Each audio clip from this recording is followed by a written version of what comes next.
আসসালামু আলাইকুম। আমি ঋতু। আজকের নবম দশম শ্রেণীর তৃতীয় অধ্যায়ের রাদারফোর্ডের পরমাণু মডেল এবং ইলেকট্রন বিন্যাস নীতি নিয়ে কথা বলা হবে। রাদারফোর্ডের পরমাণু মডেলটা 1911 সালে যখন রাদারফোর্ড পরমাণু মডেলটা রাদারফোর্ড প্রতিষ্ঠিত করেন, তখন উনি একটি আলফা কণা বিচ্ছুরণের পরীক্ষার মাধ্যমে রাদারফোর্ডের পরমাণুটি প্রতিষ্ঠিত করেছিলেন। যদি আমরা এই রাদারফোর্ডের পরমাণু মডেল একটু বিস্তারিত আমরা দেখার চেষ্টা করি, তাহলে আমরা এখানে কি দেখতে পাবো যে রাদারফোর্ডের যে পরমাণু মডেল 1911 সালে প্রতিষ্ঠিত হয়েছিল, 1911 সালে যখন উনি আলফা কণা বিচ্ছুরণের মাধ্যমে রাদারফোর্ডের পরমাণু মডেলটি প্রতিষ্ঠিত করেন, তখন উনি একটি স্বর্ণের পাত নিছিলেন। একটি স্বর্ণের পাত তিনি কি করলেন? একটি স্বর্ণের পাত নিলেন, যে স্বর্ণের পাতের পুরুত্বটা ছিল 0.0004 সেন্টিমিটার। উনি একটা স্বর্ণের পাত নিলেন। এই স্বর্ণের পাতটা নেওয়ার পরে উনি এই স্বর্ণের পাতের চতুর্পার্শ্বে একটা প্রতিপ্রভা সৃষ্টিকারী বা প্রতিপ্রভা যেন সৃষ্টি করতে পারে, উনি একটা প্রাচীর দিলেন। প্রতিপ্রভা সৃষ্টি করার জন্য উনি একটা প্রলেপ দিলেন। সেই প্রলেপটা নিয়েছিলেন মূলত জিঙ্ক সালফাইটের। উনি প্রতিপ্রভা সৃষ্টি করার জন্য জিঙ্ক সালফাইটের যখন ওনার চতুর্পাশে একটা পর্দা দিল, এই স্বর্ণের পাতের জিঙ্ক সালফেটের যখন পর্দা দিল, এই পর্দাটা দেওয়ার পরে উনি একটা কণা নিল, আলফা কণা। আলফা কণাটা কি? আমরা জানি যে হিলিয়াম পরমাণু থেকে যখন আমরা দুইটা ইলেকট্রন অপসারণ করব, হিলিয়াম পরমাণু থেকে দুইটা ইলেকট্রন অপসারণ করার পর হিলিয়ামটা যে দ্বিযোজী মূলকের সৃষ্টি হবে, এই দ্বিযোজী মূলকের নাম হলো আলফা কণা। ইনি এই আলফা কণার থেকে প্রায় 20,000টি আলফা রশ্মি নিক্ষেপ করেছিল। তো আমরা জানি যে পরমাণুর ভিতরে একটা ঘন সন্নি বিশিষ্ট বস্তু থাকে, এই বস্তুটার নাম হচ্ছে নিউক্লিয়াস। তখন উনি এই আলফা কণা থেকে যখন আলফা রশ্মি নিক্ষেপ করলো, যে আলফা রশ্মিটা ঠিক এই নিউক্লিয়াসের মাঝ বরাবর আপতিত হয়েছিল, সেটা প্রতিফলিত হয়ে এখানে আগুনের একটু স্ফুলিঙ্গ সৃষ্টি করলো। উনি আরো আলোক রশ্মি নিক্ষেপ করলো, সে আলোক রশ্মিগুলো বাঁকে গেল। আরো আলোক রশ্মি নিক্ষেপ করলো, এগুলো বাঁকে গেল। আরো কিছু আলোক রশ্মি নিক্ষেপ করলেন, সেগুলো সোজাসুজি ভেদ হয়ে চলে গেল। আরো আলোক রশ্মি নিক্ষেপ করলেন, এগুলো সোজাসুজি ভেদ হয়ে চলে গেল। উনি এইরকম ভাবে প্রায় 20,000টি আলোক রশ্মি নিক্ষেপ করেছিলেন। প্রায় 20,000টি আলোক রশ্মি নিক্ষেপ করার পরে ফিরে আসছিল, আলোক রশ্মিগুলো প্রতিফলিত হয়েছিল মাত্র একটি আলোক রশ্মি পিছন দিকে ফিরে এসেছিল। উনি তখন ভাবলেন আলোক রশ্মি কিছু বাঁকে গিয়েছে, কিছু সোজাসুজি ভেদ হয়ে গেছে। এই যে একটা আলোক রশ্মি যে ফিরে আসলো, ফিরে আসার কারণটা কি? তখন উনি এই স্বর্ণের পাতটাকে একটা পরমাণু বিবেচনা করেছিলেন। স্বর্ণের পাতটাকে একটি পরমাণু বিবেচনা করে তিনি দেখলেন যে এই স্বর্ণের পাতের ভেতরে বা পরমাণুর ভেতরে একটা ঘন সন্নি বিশিষ্ট বস্তু আছে। তিনি তার নাম দিল নিউক্লিয়াস। যেহেতু পরমাণুর তুলনায় এই নিউক্লিয়াসটা অতি ক্ষুদ্র, এই জন্য পরমাণুর বেশিরভাগ জায়গায় ফাঁকা, এবং এই পরমাণুর যে বাহিরের কক্ষপথ আছে, এই বাহিরের কক্ষপথে ঋণাত্মক আধান বিশিষ্ট ইলেকট্রনগুলো ঘুরতে থাকে। ইলেকট্রনগুলো যে ঘুরতে থাকলো কাকে কেন্দ্র করে? এই যে নিউক্লিয়াস, এই নিউক্লিয়াসের ভিতরে প্রোটন ধনাত্মক আধান বিশিষ্ট এবং নিউট্রন নিরপেক্ষ। এই যে ধনাত্মক আধান বিশিষ্ট প্রোটনকে কেন্দ্র করে ঋণাত্মক আধান বিশিষ্ট ইলেকট্রনগুলো ঘুরতেছে। যেহেতু আমরা সৌরজগৎ সম্পর্কে জেনেছি যে সূর্যকে কেন্দ্র করে বাকি গ্রহগুলো ঘুরতে থাকে। উনি সৌরজগতের সাথে তুলনা করছে বলে, যেমন সূর্যকে কেন্দ্র করে গ্রহগুলো ঘুরে, এইরকম নিউক্লিয়াসকে কেন্দ্র করে যেহেতু ইলেকট্রনগুলো বাইরে কক্ষপথে ঘুরতেছে, সেই জন্য উনি এই রাদারফোর্ডের পরমাণু মডেলকে সৌর মডেল আখ্যা দিয়েছিলেন। এবং সৌর মডেল আখ্যা দেওয়ার পরে এই পরমাণুটার সর্বপ্রথম যখন নিউক্লিয়াস আবিষ্কার হয়েছিল, তখন ইনি এভাবে নিউক্লিয়াস আবিষ্কার করার কারণে উনি এই পরমাণু মডেলটিকে নিউক্লিয়ার মডেলও বলে আখ্যায়িত করেছেন, নিউক্লিয়ার মডেল বলেও আখ্যায়িত করেছেন। কিন্তু উনি যে কথাগুলো বললেন পরমাণু সম্পর্কে, যে পরমাণুর ভিতরে ঘনশূন্য বিশিষ্ট একটা বস্তু আছে, তিনি তার নাম দিল নিউক্লিয়াস। এই নিউক্লিয়াসের ভিতরে প্রোটন এবং নিউট্রন নিরপেক্ষ, প্রোটনটা ধনাত্মক, এবং বাহিরের কক্ষপথে ঋণাত্মক আধান বিশিষ্ট যে ইলেকট্রনগুলো ঘোরে, সেটা কিন্তু এই নিউক্লিয়াসকে কেন্দ্র করেই ঘোরে। এবং এই পরমাণুর তুলনায় নিউক্লিয়াসটা অতি ক্ষুদ্র, এজন্য উনি বললেন পরমাণুর বেশিরভাগ জায়গায় ফাঁকা। এবং সৌরজগতের যেরকম সূর্যকে কেন্দ্র করে বাকি গ্রহগুলো ঘোরে, সেই রকম ভাবে নিউক্লিয়াসকে কেন্দ্র করে যেহেতু ইলেকট্রনগুলো ঘোরে, এজন্য ইনি এই মডেলের নাম দিলেন সৌর মডেল। এবং নিউক্লিয়াস আবিষ্কার করার কারণে তিনি এই মডেলকে আবার আখ্যায়িত দিলেন নিউক্লিয়ার মডেল। এই যে ইনি যে সাফল্যগুলো বলে গেলেন, এই সাফল্য ছাড়াও এই রাদারফোর্ডের পরমাণু মডেলের কিছু সীমাবদ্ধতা আছে। যেমন উনি যে এই পরমাণুটার ভিতরে নিউক্লিয়াস আবিষ্কার করলেন, ইলেকট্রনগুলো যে ঘোরে, উনি এই পরমাণুর আকারটা কেমন হবে এ সম্পর্কে তিনি বর্ণনা দিতে পারেনি। পরমাণুর গোলাকার, বৃত্তাকার নাকি উপবৃত্তাকার, এই সম্পর্কে কোনো ব্যাখ্যা তিনি দিতে পারেননি।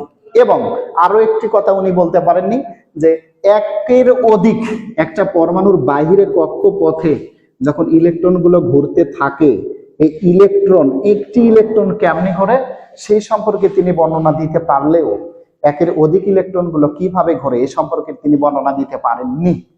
যখন একের অধিক ইলেকট্রন সম্পর্কে আমরা বর্ণনা করতে যাব, তখন কিন্তু আমাদের বোর মডেলটি অনুসরণ করতে হবে। তখন আমরা ইলেকট্রন বিন্যাস নীতি যে আছে, ইলেকট্রন বিন্যাসের নীতিতে গিয়ে আমরা বুঝতে পারবো একের অধিক ইলেকট্রনগুলো কিভাবে ঘোরে।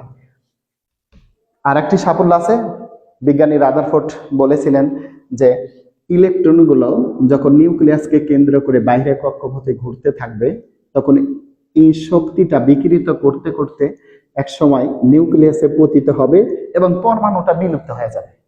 এটাও কিন্তু সাফল্য। সেই সাফল্যটা কিন্তু ম্যাক্সওয়েলের তত্ত্ব অনুসারে ভুল প্রমাণিত হয়েছিল। সেটা কিন্তু অন্য বিষয়, সেটা আমরা পরের যে কোনো লেকচারে জানার চেষ্টা করব। এটাই ছিল হচ্ছে রাদারফোর্ডের পরমাণু মডেল। তো ওই যে উনি যে বললেন যে একটা ইলেকট্রন কিভাবে ঘোরে সে সম্পর্কে বর্ণনা উনি দিতে পারলেও একের অধিক ইলেকট্রন কিভাবে ঘোরে সে সম্পর্কে বর্ণনা দিতে পারেননি। একের অধিক ইলেকট্রন কিভাবে ঘুরবে সেটা কিন্তু আমরা ইলেকট্রন বিন্যাস নীতিতে গিয়ে বুঝতে পারবো। তাহলে আমরা এখন যদি একটু ইলেকট্রন বিন্যাস নীতিটা আমরা পড়তে যাই। ইলেকট্রন বিন্যাস নীতি, ইলেকট্রনগুলো মূলত প্রধান শক্তি স্তরে থাকবে অরবিটে, তারপর উপশক্তি স্তরে থাকবে। প্রধান শক্তি স্তরকে আমরা প্রকাশ করি এন দ্বারা, উপশক্তি স্তরকে প্রকাশ করি এল দ্বারা। তো যখন আমরা প্রধান শক্তি স্তরে ইলেকট্রন বিন্যাসটা করব, আমরা জানি যে প্রধান শক্তি স্তরে আগে ইলেকট্রন থাকবে। প্রধান শক্তি স্তর, প্রধান শক্তি স্তর যাকে আমরা প্রকাশ করি এন দ্বারা। এন এর মানটা কিন্তু 1, 2, 3 এবং 4 আরো আছে, কিন্তু আমাদের নবম দশম শ্রেণীর যে পাঠ্যবস্তু তৃতীয় অধ্যায় তাতে আমরা 4টা শক্তি স্তর পেয়েছি। তো এন এর মান যদি 1 হয় সেই শক্তি স্তরের নামকে 2 হলে এল, 3 হলে এম, 4 হলে এন।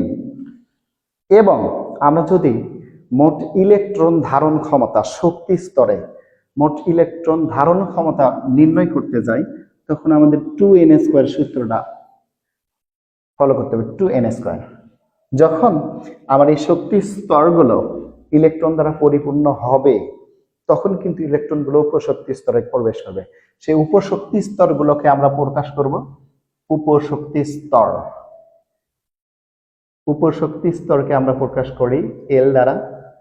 এল এর মান কিন্তু শুরু হবে 0 থেকে n-1 পর্যন্ত, n-1 পর্যন্ত, এবং এই উপশক্তি স্তরগুলোকে আমরা প্রকাশ করব sp-df। sp-df এ কিন্তু আমরা প্রকাশ করব, এবং উপশক্তি স্তরের মোট ইলেকট্রন ধারণ ক্ষমতা 2 × 2l+1, 2 × 2l+1। যদি আমরা শক্তি স্তরের ইলেকট্রন ধারণ ক্ষমতা নির্ণয় করতে যাই, আমরা 2n² সূত্রটা মানব। n সমান 1 হলে বা প্রধান শক্তি স্তরের 1 নাম্বার শক্তি স্তরে কয়টা ইলেকট্রন থাকবে? 2n²। তাহলে 2 × 1, 2 × 1 অন দি 2 গুণ করলে 2। তাহলে আমরা কি পাইলাম? প্রথম যে শক্তি স্তরটা আছে সে প্রথম শক্তি স্তরে 2টা ইলেকট্রন থাকবে। দ্বিতীয় শক্তি স্তরে n সমান 2 হলে ইলেকট্রন কয়টি থাকবে? 2n² সূত্র মানবে। তাহলে 2 × 2, 2 উপর স্কয়ার, তাহলে 2 2 দুগুণে 4, 4 দুগুণে 8। তাহলে কিন্তু আমাদের দ্বিতীয় শক্তি স্তরে 8টি ইলেকট্রন থাকবে। যদি n সমান 3 হলে তাহলে কতটি ইলেকট্রন থাকবে? 2n² এর সূত্র মানবে, 2n²। তাহলে 2 × 3, 3 3 9, এবং 9 দুগুণে 18। তৃতীয় কক্ষপথে 18টি ইলেকট্রন থাকবে। n সমান 4 হলে 2n² প্রধান শক্তি স্তরে 2n², তাহলে 2n², তাহলে 2 × 4, 4 4 16, 16 দুগুণে 32। এই যে চতুর্থ কক্ষপথে 32টি ইলেকট্রন থাকবে। যখন আমরা প্রধান শক্তি স্তরে ইলেকট্রন বিন্যাস করব, উপশক্তি স্তরে যদি তারপর ইলেকট্রন যাইতে থাকে, তখন আমার উপশক্তি স্তরগুলোতে কিভাবে আমি ইলেকট্রন কতটি থাকবে বা কোন উপশক্তি স্তরে কয়টি ইলেকট্রন আছে আমরা কিভাবে নির্ণয় করব? তখন কিন্তু আমরা উপশক্তি স্তরের যদি ইলেকট্রন সংখ্যাগুলো বের করতে চাই, আমাদের সূত্র কিন্তু 2 × 2l+1, 2 × 2l+1। কিন্তু আমরা এল এর মান জানি না এখনো। আমাদেরকে উপশক্তি স্তরের ইলেকট্রন গুলো বের করতে হলে এল এর মানটা জানতে হবে। তাহলে এল এর মান যদি আমরা বের করি, তাহলে n সমান 1 হলে আমরা কিন্তু এল এর মান কত? এল এর মান কিন্তু আমরা বলা হয়েছে যে 0 থেকে শুরু করে n-1 পর্যন্ত। কারণ 0 থেকে শুরু করে n-1 পর্যন্ত, তাহলে 0, 0 থেকে শুরু করে n-1 পর্যন্ত 1, n এর মান 1, তাহলে 0। n-1 কত? n-1 0, 0 থেকে 0, তার মানে আমার 0 0। তাহলে আমরা যদি একটু বোঝার চেষ্টা করি, তাহলে n সমান 1 হলে l = কিন্তু 0 পাইলাম l এর মান। n সমান যদি 2 হয়, তাহলে 2 হলে l = আমার কত হবে? l = 0 থেকে শুরু করে কিন্তু n-1 পর্যন্ত। তাহলে l = আমার কত? 0, এর মান কত? 2। এই যে 2 থেকে 1 বাদ দিলে 1, তাহলে আমার 0 এবং 1। তাহলে n-1 আমি কত পাইলাম? 1।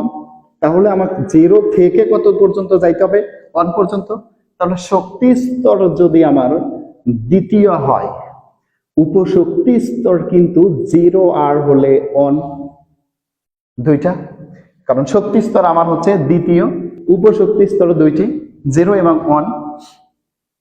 n = যদি আমাদের 3 হয়, তাহলে 3 হলে l এর মান কত?